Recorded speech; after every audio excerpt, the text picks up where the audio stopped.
नमो भगवती।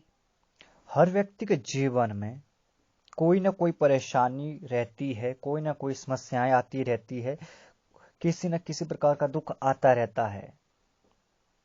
और जब ये दुख, ये परेशानियां, ये समस्याएं जीवन में अत्यधिक बढ़ जाती है तो व्यक्ति को कुछ भी समझ नहीं आता है और वो यही सोचता है कि इन सब से निजात पाने का सिर्फ और सिर्फ एक ही मार्ग है, एक ही उपाय है, वो है अपने आप को समाप्त कर देना, अपने जीवन को समाप्त कर देना और मृत्यु को गले लगा लेना।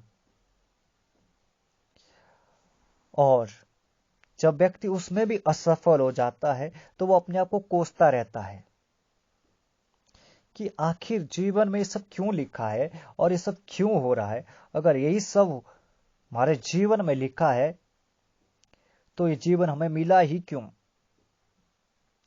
और ऐसे जीवन का क्या ही अर्थ है जिसमें हम कुछ कर ही ना पाए, अपने परिवार को सुख सुविधाएं ना दे पाए, अपने जीवन को खुशियों से भर ना पाए, अपने जीवन में उन्नति ना कर पाए। यही सब सोचते हुए उसके मन में निराशा घर कर जाती है और व्यक्ति पल पल परेशान रहता है और उसके मन में एक ही विचार आता है, अपने जीवन को समाप्त करने का, आत्महत्या करने का, अपने जीवन को मौत के आगोश में ले जाने का। परंतु क्या कभी आप सबने विचार किया ये सब हो रहे हैं तो क्या आपने जो रास्ता चयन किया है, जिस मार्ग का आपने अनुसरण किया है, क्या वो मार्ग सही है? अगर मार्ग सही है तो क्या आपने सब जानने की कोशिश की कि आप जब उस मार्ग में आगे बढ़ रहे हैं तो उन समस्याओं का सामना करने की हिम्मत, साहस है, धैर्य है आपके अंदर? नहीं ना, आप सबने कभी इस तरीके से सोचा ही नहीं।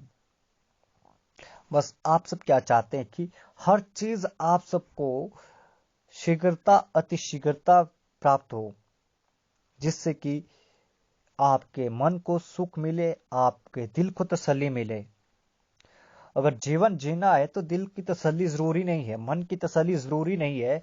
आप सबको वो कार्य करने पड़ेंगे जिससे कि समाज में आप सबका मान सम्मान हो, आप सबकी प्रतिष्ठा बढ़े और आप सबको सुख सुविधाएं प्राप्त हो। क्योंकि अधिकतर व्यक्ति यही गलती करता है कि वो सही मार्ग का चयन नहीं करता है। क्योंकि जब तक मार्ग का चयन नहीं करोगे तब तक आप अपने जीवन में आगे नहीं बढ़ पाएंगे। आप वहीं के वहीं रहेंगे और एक ही गोल दायरे में घूमते रहेंगे और केवल सोचते रहेंगे, और जब सोचते ही रहेंगे तो जीवन में कुछ नहीं कर पाएंगे।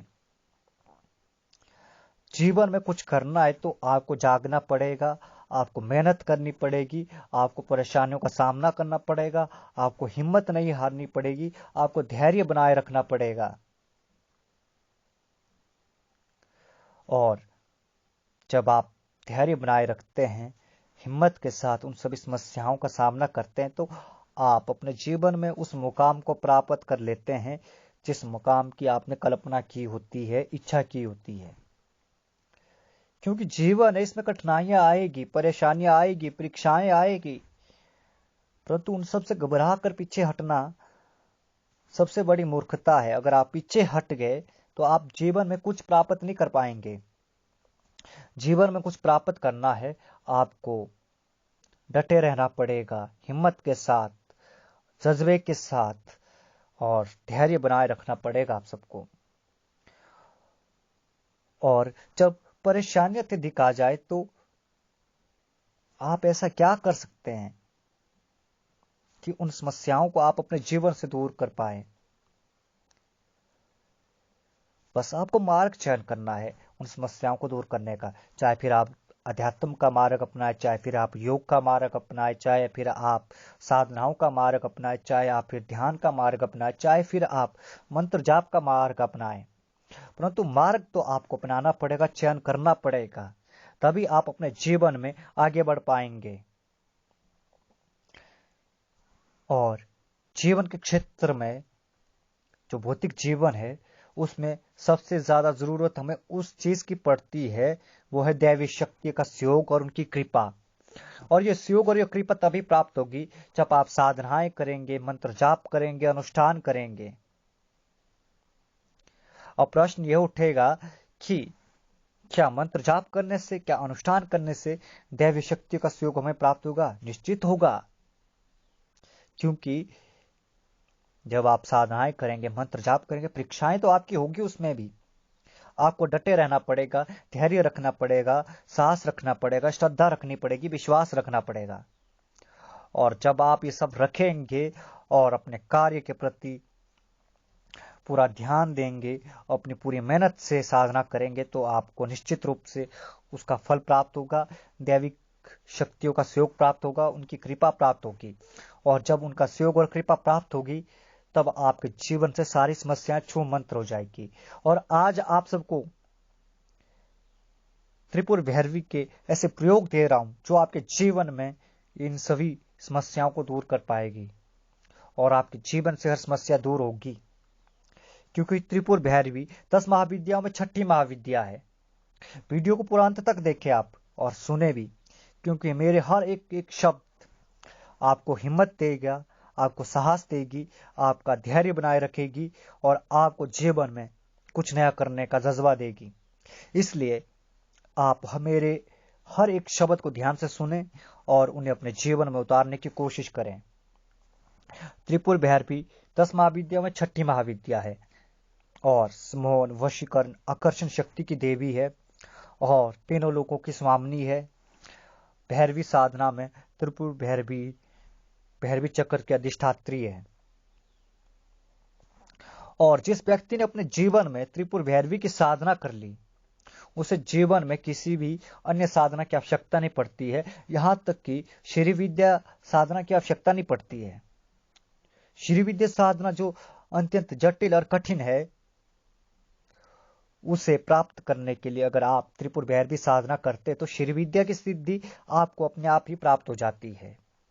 इतना ही नहीं, त्रिपुर भैरवी की साधना करने के बाद साधक को ब्रह्म ज्ञान की प्राप्ति होती है।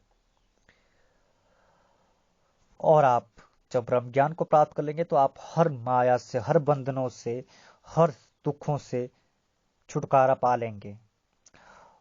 और इतना ही नहीं, आपके भौतिक जीवन की हर परेशानियां दूर हो जाएगी, चाहे फिर वो व्यापार से संबंधित हो, व्यवसाय से संबंधित हो, नौकरी से संबंधित हो, या विवाह से संबंधित हो, या पति पत्नी के झगड़े से संबंधित हो, या घर परिवार के कलह से संबंधित हो, या आपकी कोई अधूरी इच्छा हो, या संतान पक्ष का विवाह से संबंधित कोई भी समस्या हो। सारी समस्याएं जितनी भी है वे सारी मां त्रिपुर भैरवी क्षण भर में दूर कर देगी आपके जीवन से। बस आप त्रिपुर भैरवी की साधना करिए और आज जो सरल प्रयोग दे रहा हूं उन्हें आप करेंगे तो आप स्वयं देखेंगे कि मां त्रिपुर भैरवी की शक्ति क्या है, उनका प्रभाव क्या है। आज जो पहला प्रयोग है वो व्यापारियों के लिए है, व्यवसायियों के लिए है, कि यदि आप व्यापारी है और किसी व्यापारिक कार्य को संपन्न करना चाहते हैं परंतु वो कार्य सफल नहीं हो पा रहा है और आप इस कारण से तनावग्रस्त हैं, तो आप अपने तनाव को समाप्त कर दीजिए, क्योंकि मां त्रिपुर भैरवी का ये प्रयोग सिर्फ और सिर्फ आपके लिए है। आपने करना क्या है, किसी पात्र में कुमकुम से गोल घेरा बनाकर उसमें त्रिपुर भैरवी मंत्र को एक कागज में लिखकर और उस कागज को उस घोले घेरे के ऊपर स्थापित कर देना है। जो गोल घेरा लगाया है उसके ऊपर स्थापित कर देना है। और उस कागज को स्थापित करने के बाद उस कागज के ऊपर आपने त्रिपुर भैरवी यंत्र को स्थापित करना है और यंत्र के समक्ष घी का दीपक लगाना है और यंत्र का पूजन करना है। फिर त्रिपुर भैरवी का ध्यान करना है और फिर जो मंत्र मैं आपको दूंगा उस मंत्र का आपने 51 माला मंत्र जाप 5 दिन तक रोज करना है। और प्रयोग समाप्ति के बाद आपने यंत्र को अपनी दाहिने हाथ में लेकर अपनी कामना बोलते हुए नदी या सरोवर में प्रवाहित कर देना है। इतना करिए आप स्वयं देखेंगे कि आपके जो व्यापार में समस्याएं आ रही है वे सारी दूर हो जाएगी।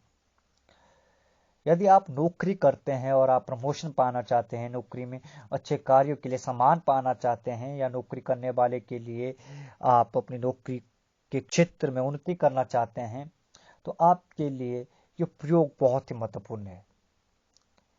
इतना ही नहीं, यदि किसी कारणवश आपका प्रमोशन रुका हुआ है तो वो भी दूर हो जाएगा। आपको प्रमोशन नौकरी में प्राप्त होगा।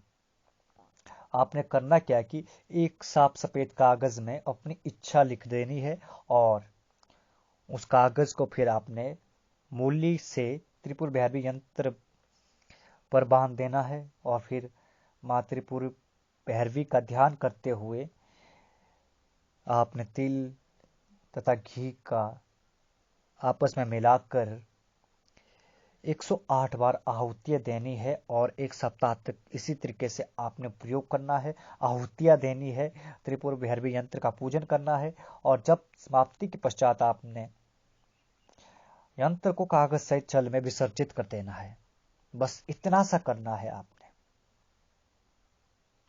आप स्वयं देखेंगे जो नौकरी के प्रमोशन रुके हुए हैं वो प्रमोशन आपको प्राप्त होगा, मान सम्मान प्राप्त होगा और जहां भी आप नौकरी करेंगे या करते हैं वहां के लोग आपका मान सम्मान भी करेंगे, आपकी बातों को भी सुनेंगे और आपकी बातों से भी प्रभावित होंगे। किसी भी प्रकार की कामना की पूर्ति के लिए आप रात्रि में इस प्रयोग को करें कि लाल रंग के वस्त्र पर केसर से स्वास्तिक बनाएं और उस पर त्रिपुर भैरवी यंत्र को स्थापित कर दें और अपनी इच्छित कामना को बोलकर त्रिपुर भैरवी का ध्यान करें और फिर मंत्र का 7 दिन तक 31 माला मंत्र जाप करें। प्रयोग समाप्ति के बाद यंत्र को नदी में प्रवाहित कर दें और कुछ ही दिनों में आपकी वो कामना पूर्ण होगी, उसमें आपको सफलता मिलेगी। अगला जो प्रयोग है वो है विवाह से संबंधित लोगों के लिए कि आप जिससे विवाह करना चाहते हैं यदि उससे विवाह करना संभव नहीं हो पा रहा है तो मनोनुकूल जीवन साथी प्राप्ति के लिए आप त्रिपुर भैरवी यंत्र को पीले रंग से रंगे हुए चावल की ढेरी के ऊपर स्थापित कर दें। यंत्र पर केसर से अपना नाम लिखें और मां त्रिपुर भैरवी का ध्यान करें और उसके बाद 3 दिन तक 61 माला मंत्र जाप करें और प्रयोग समाप्ति के बाद यंत्र तथा चावल को नदी में प्रवाहित करते हैं। आप स्वयं देखेंगे जिससे आप विवाह करना चाहते हैं या जो भी आप मनोनुकूल पत्नी प्राप्त करना चाहते हैं उससे आपका विवाह होगा, आपको मनोनुकूल पत्नी की प्राप्ति होगी। कई बार क्या होता है कि बार बार विवाह टूट जाता है, रिश्ते की बात चलती है और बात बनते बनते टूट जाती है और हमेशा विवाह में बाधाएं आती रहती है। तो इन सब बाधाओं को दूर करने के लिए आप श्वेत वस्त्र पर कुमकुम से स्वास्तिक बनाएं और स्वास्तिक पर त्रिपुर भैरवी यंत्र को स्थापित कर दें और त्रिपुर भैरवी का ध्यान कर आपने 9 दिन तक 31 माला मंत्र जाप करना है और संकल्प में अपनी इच्छा बोल देनी है और प्रयोग समाप्ति के बाद आपने यंत्र को नदी में प्रवाहित कर देना है। कई बार क्या होता है जीवन में कि हमारी जो संतान होती है वो विवाह के लिए प्रयत्नशील होती है परंतु उसके विवाह में बाधाएं आ रही है और उन बाधाओं को समाप्त करने के लिए आपको क्या करना है कि लाल रंग के वस्त्र पर केसर से 4 बिंदियां लगाएं और उस पर त्रिपुर भैरवी यंत्र को स्थापित करें। त्रिपुर भैरवी का ध्यान कर मंत्र का आपने 101 बार जाप करना है और इस तरीके से आपने इस प्रयोग को 1 सप्ताह तक करना है। और जब आप मंत्र का 101 बार जाप करें तो प्रत्येक मंत्र का जाप करते हुए आपने चावल के दाने यंत्र के ऊपर चढ़ाने हैं और मंत्र जप की समाप्ति के बाद चावल के दानों को चिड़ियों को खिला दें और 1 सप्ताह के बाद आपने यंत्र को किसी मंदिर में चढ़ा देना है या बहती हुई नदी में प्रवाहित कर देना है। इससे आपके संतान पक्ष में विवाह से संबंधित जो भी परेशानियां आ रही है, चाहे वो स्त्री हो या पुरुष हो, लड़का हो या लड़की हो, जिसकी भी विवाह में परेशानियां आ रही है, बाधाएं आ रही है, वो दूर हो जाएगी और उसकी विवाह की बात बनना शुरू हो जाएगी। जहां आप रिश्ता लेकर जाएंगे वो रिश्ता पक्का हो जाएगा। ये कुछ सरल से प्रयोग थे त्रिपुर भैरवी यंत्र के। इसके अलावा अन्य भी प्रयोग है, साधनाओं से संबंधित प्रयोग है, त्रिपुर भैरवी के दर्शन से संबंधित प्रयोग है और उनकी कृपा प्राप्त करने के भी प्रयोग है। इत्यादि बहुत सारे प्रयोग है जो धीरे धीरे मैं आप सबको आगे बताऊंगा और ध्यान और मंत्र मैं आपको डिस्क्रिप्शन में लिखकर भेज दूंगा। आप सबसे अनुरोध है कि आप हमारे चैनल को सब्सक्राइब करें, लाइक शेयर और कमेंट जरूर करें। आप सब ये हमें जरूर बताएं कमेंट में लिखकर कि आपको किस तरीके की वीडियो चाहिए, किस तरीके की साधना है, वो मंत्र चाहिए, और मैं पूरी कोशिश करूंगा आपको उस विषय में बताने की, ताकि आपको उस विषय का पूर्ण जानकारी प्राप्त हो, ज्ञान प्राप्त हो, और आप अपने जीवन में साधनाओं को प्राप्त कर सके, साधनाओं में सफलता प्राप्त कर सके। और मेरी बात हमेशा याद रखना, जीवन में कुछ करे या ना करे, पर जीवन में कभी सत्य का साथ नहीं छोड़ना, धर्म का साथ मत छोड़ना। लालचवश कभी भी किसी के ऊपर कुछ मत कर देना, क्योंकि मैंने बहुत सारे ऐसे लोग देखे, बहुत सारे ऐसे तांत्रिक देखे हैं जिनका जीवन बड़े कष्टमय में व्यतीत हुआ है गलत विद्या के प्रयोग करने से। क्योंकि हर एक चीज एक न एक कीमत मांगती है, चाहे वो कोई भी शक्ति हो, कोई भी सिद्धि हो। अगर उसका दुरुपयोग करोगे तो आपको उसकी कीमत भी चुकानी पड़ेगी। इस बात का आपने ध्यान रखना। आप अपने जीवन की समस्याओं की समाप्ति के लिए प्रयोग करें, अपने जीवन को सुखमय बनाने के लिए प्रयोग करें, अपने जीवन को आनंदमय बनाने के लिए प्रयोग करें, अपने जीवन में शक्तियां, बल, धन को अर्जित करने के लिए प्रयोग करें, तो आपके जीवन में कभी भी कोई परेशानी नहीं आएगी। आशा और उम्मीद करता हूँ आप सबको मेरे द्वारा दी गई जानकारी बेहद ही पसंद आई होगी। अगर पसंद आई है तो आप हमारे चैनल को लाइक शेयर और कमेंट जरूर करें। और इसी के साथ मैं आप सबसे विदा लेता हूँ। मिलते हैं एक नई वीडियो के साथ, एक नए ज्ञान के साथ, एक नए साधना प्रयोग के साथ। और तब तक आप सभी अपना ध्यान रखें। आप सबके लिए नमो भगवती।